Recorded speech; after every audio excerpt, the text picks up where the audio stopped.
Hello friends, welcome back to our channel Radhe my blogs. তো কেমন আছো তোমরা সবাই? আশা করি সবাই ভালো আছো। আমি কিন্তু অনেকটাই ভালো আছি। দেখতে পাচ্ছি বিকালবেলা ছাদে জামা কাপড় নিয়ে এসে ভাঁজ করে রাখছি।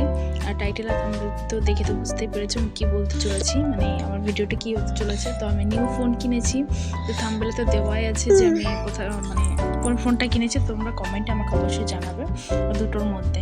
তো চলো আমার ভিডিওটা দেখতে থাকো, কেউ স্কিপ করো না।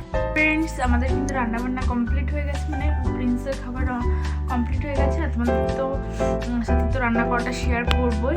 কই বিস্কিট কই? একটু হেড কোথায়? হেড মাথা কোথায়? মাথা মাথা দেখিয়ে দাও। নাক নাক কোথায়?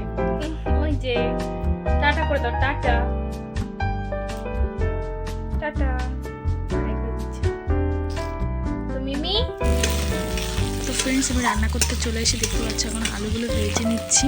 তা আজকে হবে কড়াইশুঁটির তরকারি। কড়াইশুঁটির রেসিপিটা তোমাদেরকে দেবো, চেষ্টা করেছিলাম।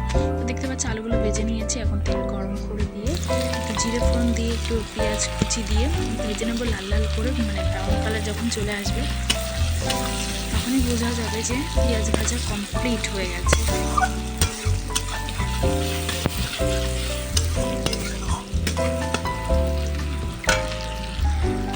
পেঁয়াজ ভাজা কমপ্লিট। এখন আমি মশলা দিয়ে দিলাম।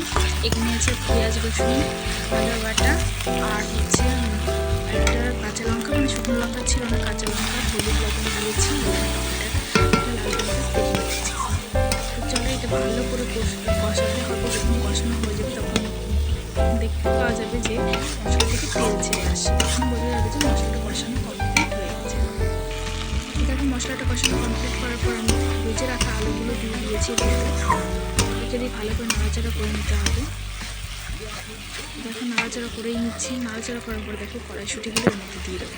দিয়ে অনেকক্ষণ ধরে নাড়াচাড়া করতে হবে, কষাতে হবে অনেকক্ষণ ধরে, কষিয়ে কষিয়ে দেখতে পাচ্ছ কষাচ্ছি। আর ফ্রেন্ডস, আমার তো ভিডিও ধরার কেউ নেই, মানে ক্যামেরা ধরার কেউ নেই, আর কোনো স্ট্যান্ডও নেই। আমি নিজে হাতে ভিডিওটা করছি আর রান্না করছিলাম। দেখতে পাচ্ছ দেখো কষানো কমপ্লিট হয়ে গেছে। এখন আমি জল দিয়ে দিচ্ছি এর ভেতর, মানে পরিমাণ মতো জল, যার যতটুকু লাগবে। তো আমার পরিমাণ মতন আমি জল দিয়েছি।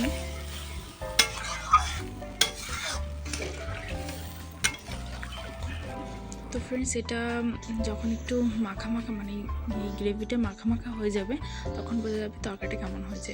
আর আমার কাছে লাল লঙ্কা, মানে শুকনো গরম গরম ধোয়া ওঠা ভাত আর কড়াইশুঁটি তরকারি জাস্ট ওয়া।